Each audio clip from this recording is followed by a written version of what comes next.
मित्रों, स्वागत है आपका आपके अपने चैनल स्टडीप में। दोस्तों, आज हम चर्चा करने वाले हैं टीजीटी, पीजीटी, एलटी, जीआईसी, केबीएड, डीएसएसबी, एनबीएस, बीपीएससी इत्यादि सभी परीक्षाओं को ध्यान में रख करके प्रीवियस ईयर क्वेश्चन पेपर का यह प्रैक्टिस सेट हम आपके लिए लेकर के आए हैं। आज हम लोग क्वेश्चन नंबर 200 से लेकर के और क्वेश्चन नंबर 243 तक हम लोग डिस्कस करने वाले हैं। आपको बता दें कि यह है प्रीवियस ईयर क्वेश्चन पेपर्स हैं जो आपके पेपर में पूछे जा चुके हैं, और इसी के साथ साथ हम आपको बता दें यह एंजियोस्पर्म की एनाटॉमी से लिए गए प्रश्न हैं। तो माफ करिएगा, मार्फोलॉजी से, एंजियोस्पर्म के मार्फोलॉजी से लिया गया प्रश्न है। इन सभी प्रश्नों को हम लोग कर रहे हैं। इसके बाद अगला पार्ट आपका एनाटॉमी का आने वाला है। इसके पहले हम लोग अलग अलग पार्ट में, पहले पार्ट में 1 से 50, दूसरे पार्ट में हमने जो है वहाँ पे 50 से लेकर के 90 तक किया था, थर्ड पार्ट में 90 से लेकर के 140 तक किए थे, और 140 से 200 तक का क्वेश्चन हम लोग अगले पार्ट में कर चुके थे। और आज 200 से लेकर के 243 तक के सभी क्वेश्चंस को हम लोग डिस्कस करने वाले हैं। आई होप कि आप सबको ये बहुत पसंद आने वाला है, तो आप एक बार लाइक कर दीजिए वीडियो को और चैनल को सब्सक्राइब कर लीजिए अगर नहीं सब्सक्राइब किए हैं तो। चलिए स्टार्ट करते हैं अपने प्रश्नों को। पहला प्रश्न हमारे सामने आज के इस सेगमेंट का कह रहा है, the edible part in grapes is, अंगूर का खाने वाला भाग क्या होता है। तो आपको याद है कि अंगूर में हम लोग क्या क्या खाते हैं, एपिकार्प खाते हैं, मेसोकार्प खाते हैं, प्लेसेंटा खाते हैं, तीनों खाया जाता है। देखिए, अंगूर का खाने योग्य भाग होता है तो आप कहेंगे बाह्य फल भित्ति, मध्य फल भित्ति और बीजांडसन, ये तीनों के तीनों खाए जाते हैं। अब देखिए क्यों, इसका डिस्क्रिप्शन यहाँ पे दिया गया है। देखिए क्या है डिस्क्रिप्शन में, कह रहा अंगूर एक प्रकार का सरस फल या बेरी है। कह रहा सरस फल कहते हैं इसी को, या तो इसी को बेरी फल कहा जाता है। इनमें बाह्य मध्य भित्ति फल भित्ति फल का छिलका बनाती है, मध्य फल भित्ति मेसोकार्प जो होता गूदेदार भाग बनाती, जबकि अंतः फल भित्ति पतली झिल्ली के समान होती है। इसका खाने योग्य भाग सभी अर्थात बाह्य फल भित्ति, मध्य फल भित्ति और बीजांडसन होता है। कौन सा एक वास्तविक नट है, कौन सा एक वास्तविक नट है ये बताना है।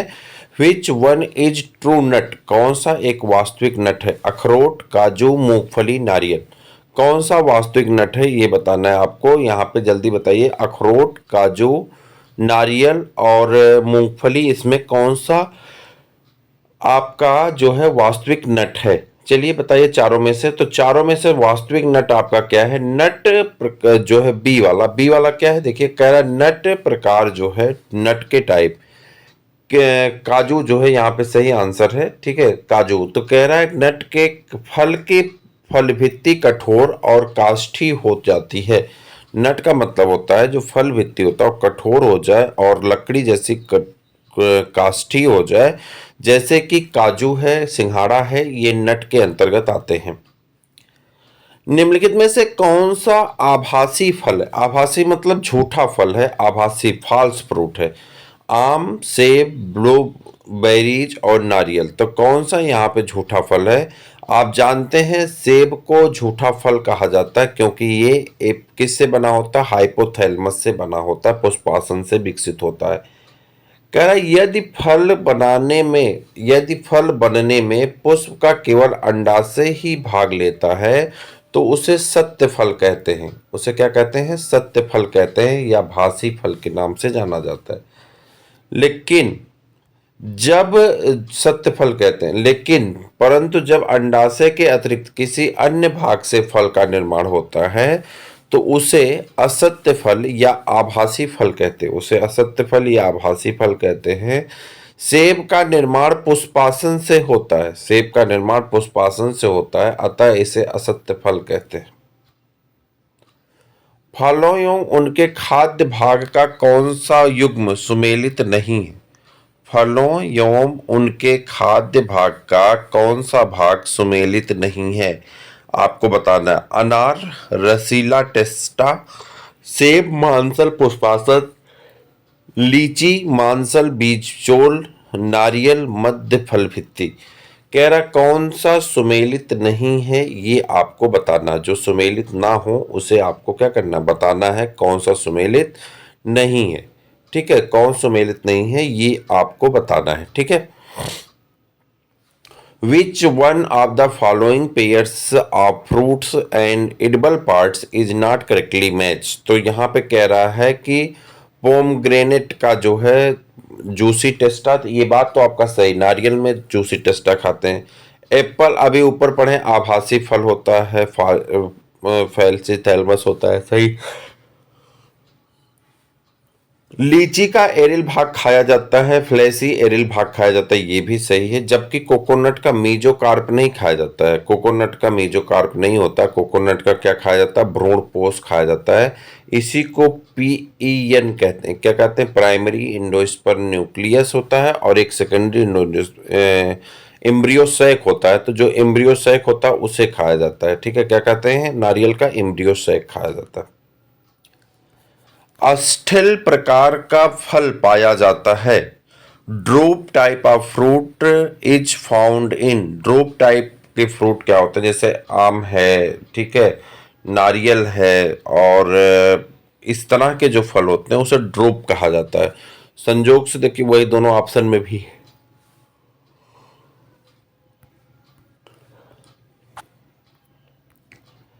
आम तथा नारियल के फल के प्रकार को अस्थिल या थर्ड ड्रूप कहते हैं। ये फल एकांडपी, ठीक, ऊर्ध्ववर्ती अंडाशय यानी मोनोकार्पेलरी सुपीरियर ओवरी से विकसित होते हैं और इनमें एक बीज होता है। आम की फल भित्ति बाह्य फल भित्ति, गूदेदार एवं खाने योग्य मध्य फल भित्ति तथा भीतरी कठोर अंतः फल भित्ति में विभक्त होता है।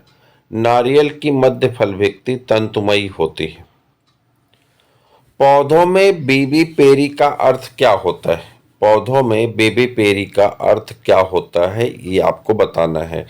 ठीक, बीजों का तने की उस खांच में अंकुरण जहां कुछ मिट्टी हो। मूंगफली में फल बनने की प्रक्रिया जिसमें निषेचन के उपरांत बीज मिट्टी में दब जाते हैं। बहुत से प्रारोहों का संगठन।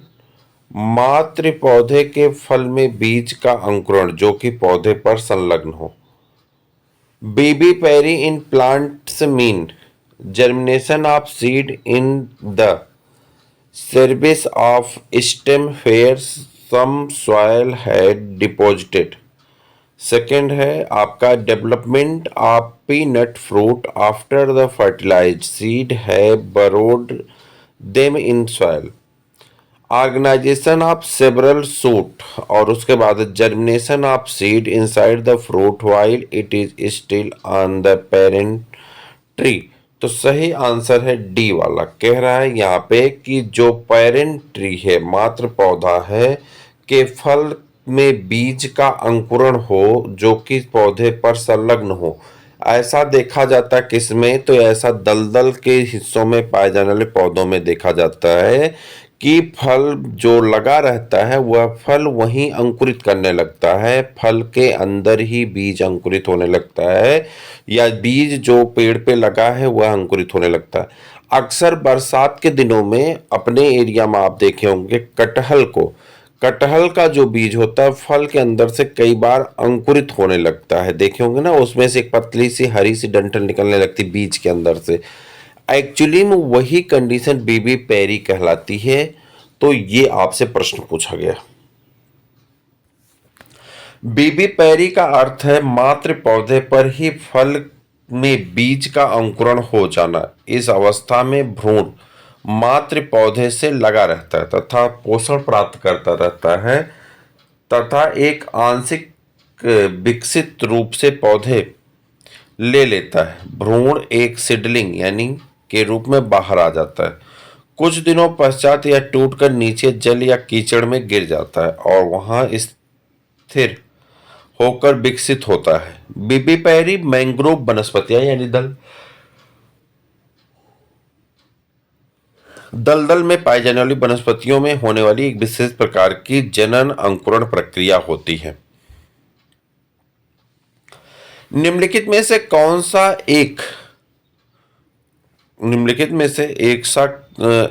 सा एक भिदुर फल उदाहरण नहीं है?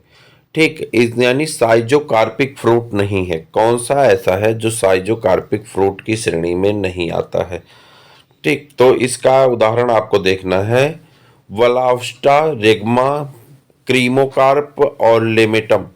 तो यहाँ पे बलाउस्टा जो है इसके श्रेणी में नहीं आता। अब क्या होता है ये, इसको देखना पड़ेगा। देखते हैं, रेगमा अरंडी आदि, ठीक, रेगमा अरंडी को कहते हैं, ठीक।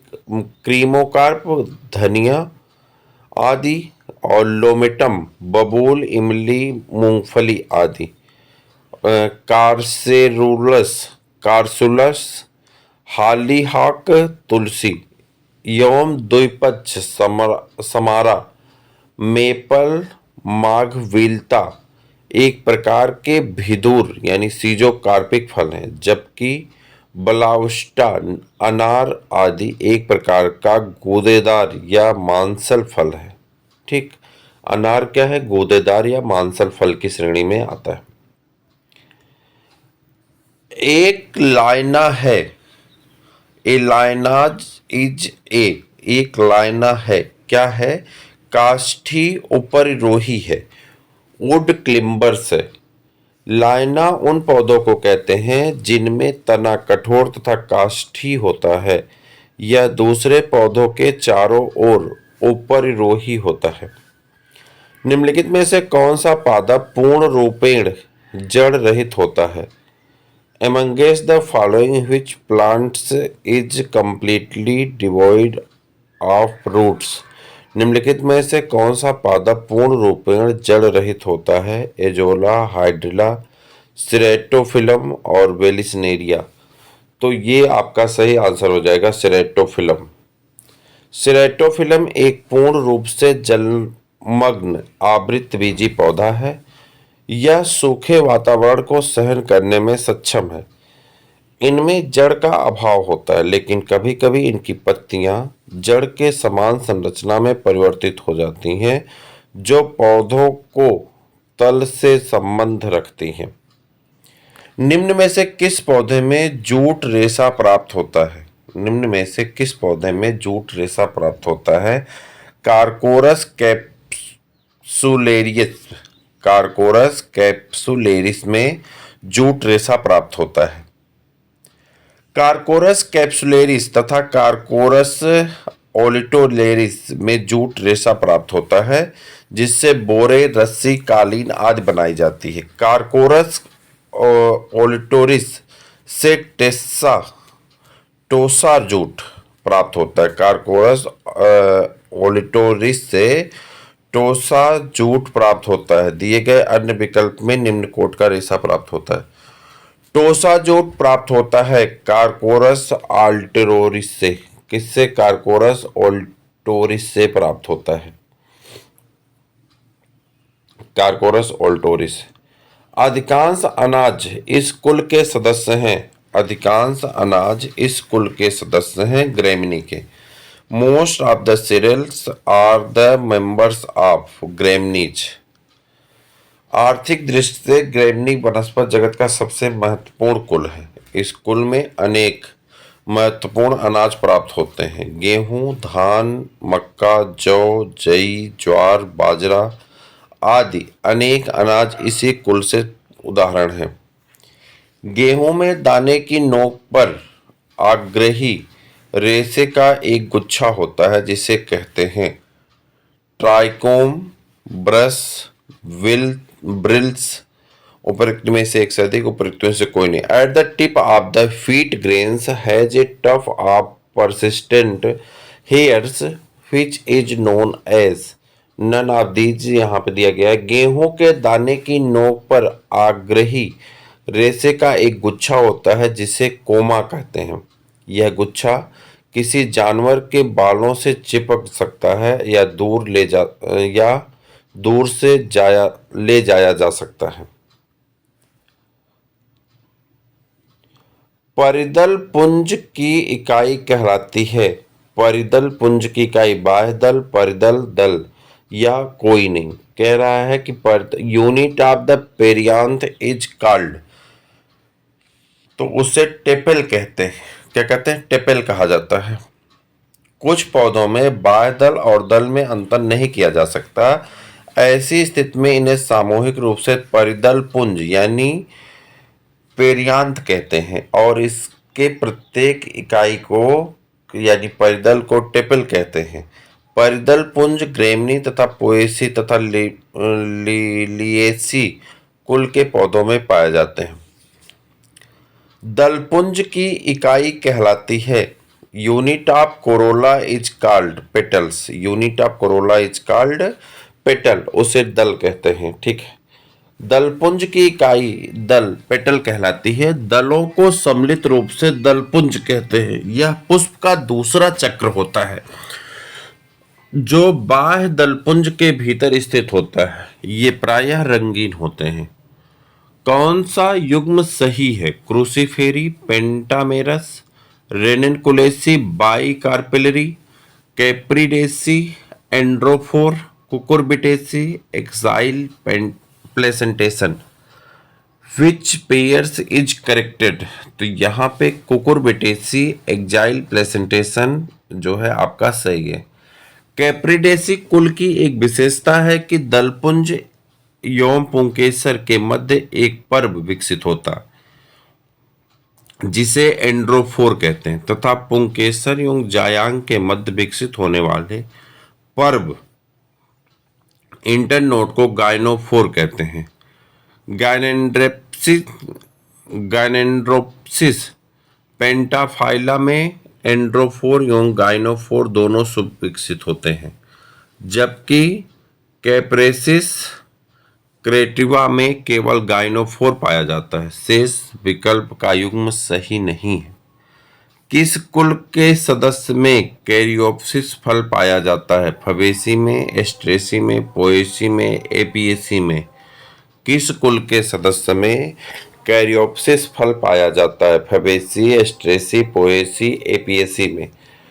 कैरोप्सिस is a fruit in member of the family. Fabaceae, Asteraceae, Poaceae, Apiaceae. तो पोएसी में।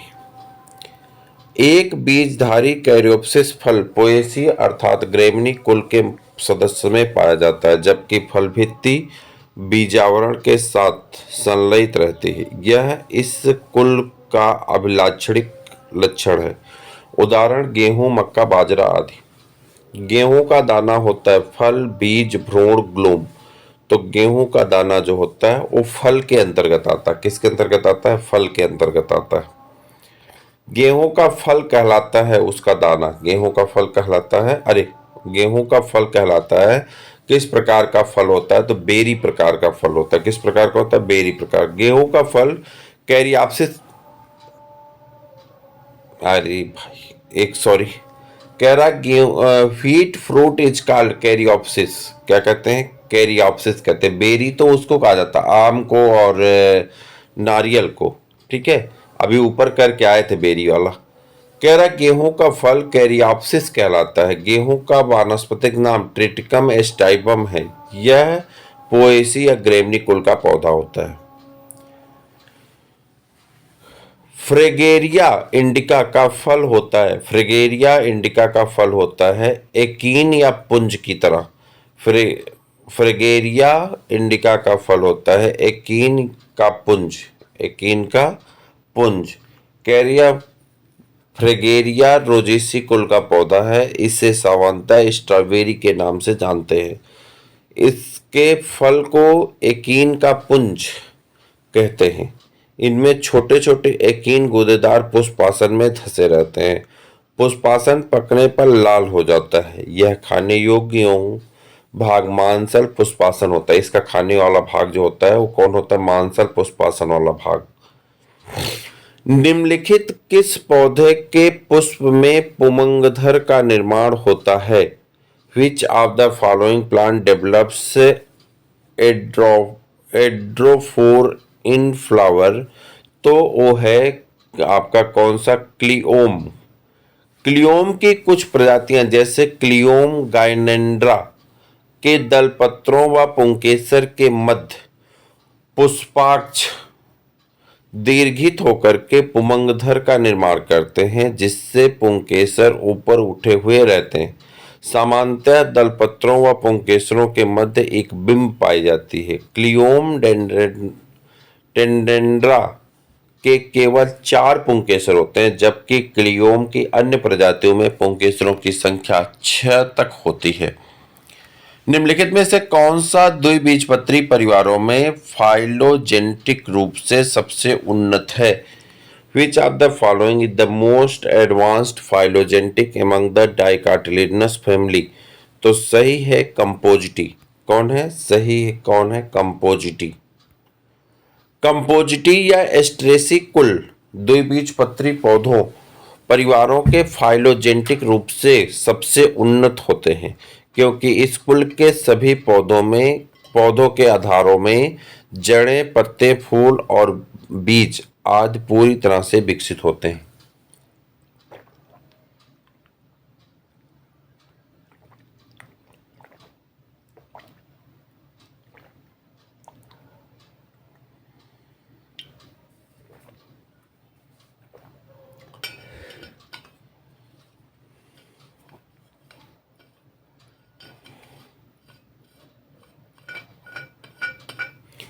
अगला प्रश्न है, निम्नलिखित में से कौन सा पौधा सेजिल पिनियेसी उपकुल से संबंधित है? कौन सा पौधा है जो सेजिल पिनियेसी उपकुल से संबंधित है?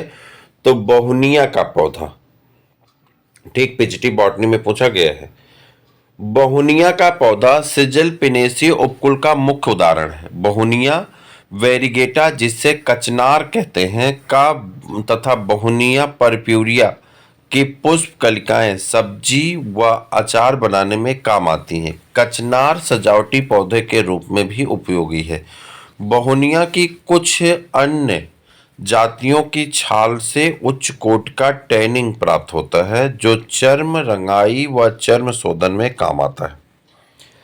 तना जब हरित पर्णी संरचना में परिवर्तित होता है तो उसे कहते हैं परणाभ स्तंभ, परणाभवृंत, बुलबिल और प्रतान। When stem is modified into the green leafy structure, it is known as, तो उसे क्या कहते हैं? फैलोक्लेट कहते हैं, पर्णाभ स्तंभ कहते हैं। पर्णाभ स्तंभ फैलोक्लेट तने का रूपांतरण है, जिसमें तना एक चपटे, मांसल और हरे पत्ती जैसी संरचना में परिवर्तित हो जाता है और प्रकाश संश्लेषण का कार्य करने लगता है। यह भोजन को संग्रह करता है। पर्णाभ स्तंभ पत्ती के पेटियोल का रूपांतरण होता है, जिसमें लैमिना की अनुपस्थिति में पेटियोल पत्ती की सतह की संरचना में परिवर्तित हो जाता है। एक फिलोक्लेट रूपांतरण है इस प्रकार का। ए फिलोक्लेट इज ए मॉडिफिकेशन ऑफ ए तना। किस प्रकार का? तने प्रकार का। यदि पत्रक पर्णवृंत के शीर्ष पर जुड़े होते हैं तो वह पत्ती कहलाती है। If the leaflet are attached at the tip of petiole, that leaf is called palmate compound leaf.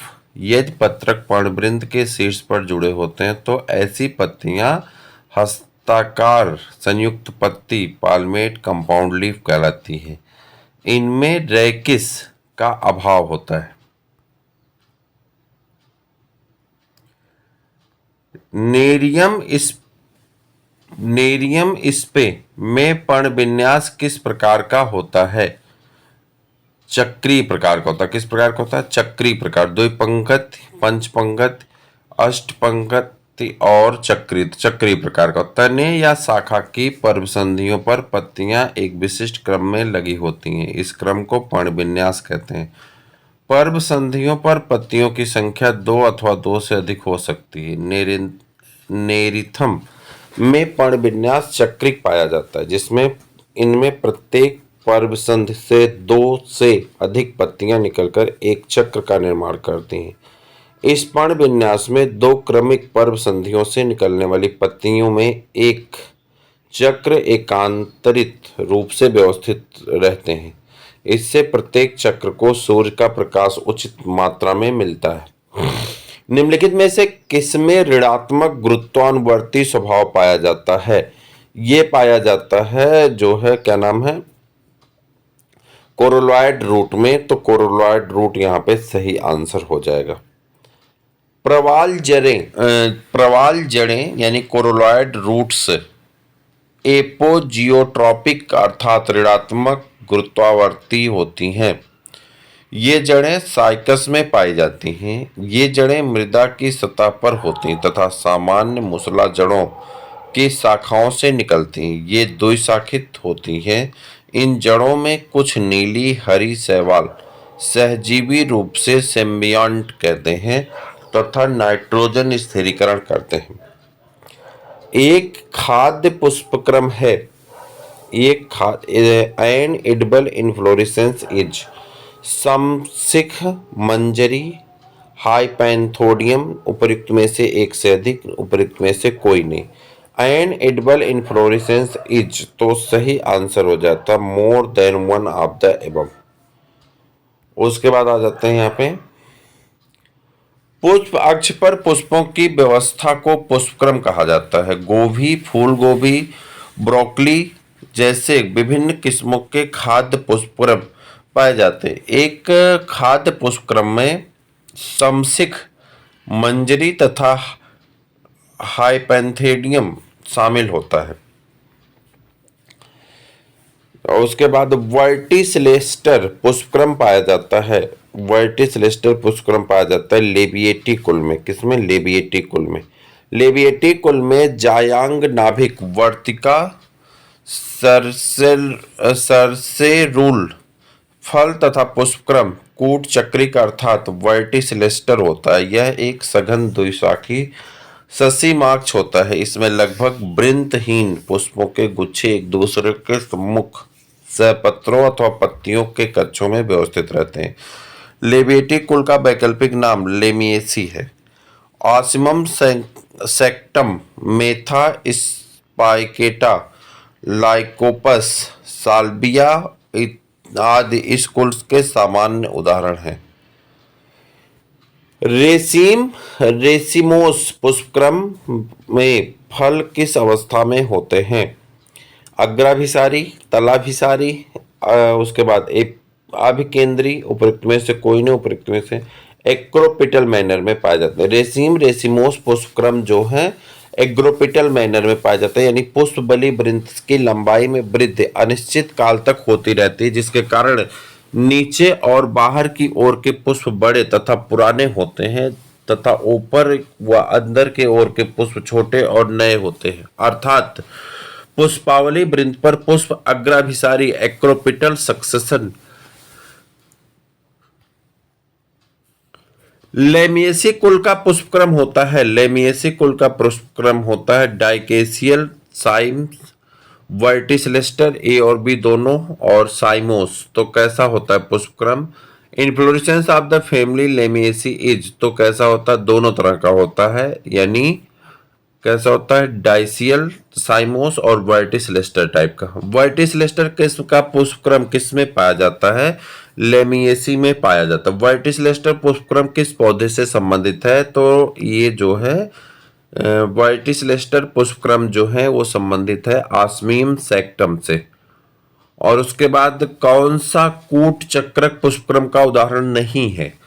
Which one of the following is not the example of the verticillester inflorescence? तो यहाँ पे कोई नहीं है आपका, ठीक है। ऑस्मियम दिया है, उसके आगे का नहीं दिया है, इसलिए इसका कोई एग्जाम्पल सही नहीं माना जाएगा। वर्टिसलेस्टर पुष्पक्रम इस कुल में पाया जाता है। Verticillaster inflorescence is found into the family of, तो ये पाया जाता है किस फैमिली में? तो लिमिएसी फैमिली में पाया जाता है। जायांग नाभिक, वर्तिका, सेरेरुल्स फल और कूट चक्रक पुष्पक्रम विशिष्ट लक्षण है किसके? तो ये विशिष्ट लक्षण हो जाते हैं आपके लेमिएसी कुल का। किसके लक्षण है? लेमिएसी कुल के लक्षण है। उसके बाद गाइनोबेसिक वर्तिका किस कुल में मिलती है? गाइनोबेसिक वर्तिका जो है वो मिलती है लेमिएसी में। गाइनोबेसिक वर्तिका किस कुल में पाया जाता है? तो ये पाया जाता है लेमिएसी में। उसके बाद गाइनोबेसिक वर्तिका पाई जाती है लेमिएसी में, ठीक है। सेम प्रश्न लगातार अलग अलग एग्जाम में पूछे गए हैं।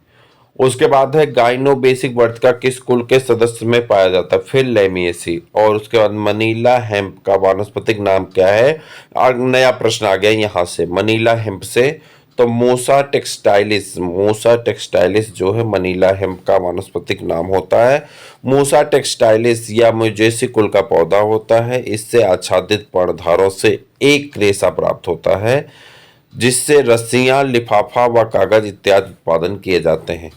निम्नलिखित में से कौन सा रेनिनकुलेसी परिवार के पुष्प का लक्षण नहीं है, रेनिनकुलेसी परिवार के पुष्प का लक्षण नहीं है आपको बताना है, तो वो है चतुष्टीय पुष्प, चतुष्टीय पुष्प लक्षण नहीं है। अर्थात रेनिनकुलेसी परिवार के पौधों में पुष्प पंचभागी तथा जायांगधर होते हैं। इन्हें इसके पुष्पांग प्रायः एक उभरे हुए पुष्पासन पर सर्पिल क्रम में लगे रहते हैं। और अंतिम प्रश्न इस सीरीज का जो है आपका, तो पूछा जा रहा है कि निम्नलिखित में से किस पौधे के बीज की जीवन क्षमता अवधि सबसे लंबी मानी जाती है। The plant whose seeds are known as the to have longest viability period is, तो सही है निलंबो न्यूसिफेरा, यहाँ पे सही आंसर हो जाता है। कह रहा बीज की एक निश्चित अवधि में प्रंकुरण की क्षमता को जीवन क्षमता कहा जाता है। उपयुक्त में निलंबो न्यूसिफेरा कमल के बीज की जीवन क्षमता सबसे अधिक होती है। तो मित्रों, इस प्रकार से एंजियोस्पर्म की मार्फोलॉजी आपकी कंप्लीट हो जाती है। अब आपको क्या पढ़ना है, एंजियोस्पर्म का एनाटॉमी, जो कि अगले वीडियो में आपको देखने को मिलेगा। एनाटॉमी में कुल 75 प्रश्न हैं और हम उसे 2 सेगमेंट में करके ख़त्म करने वाले हैं। और उसके बाद अगर हम आपको बताएं कि जैसे ही एनाटॉमी आपकी ख़त्म होती है फिर हम लोग एम्ब्रियोलॉजी की तरफ बढ़ जाएंगे और ऐसे ही एक एक क्रम करके आपके सभी चैप्टर समाप्त होते जाएंगे। आप देखते रहें, अपने मित्रों को शेयर करते रहें। फिर मिलते हैं किसी और वीडियो में, तब तक के लिए इजाज़त दीजिए। जय हिंद।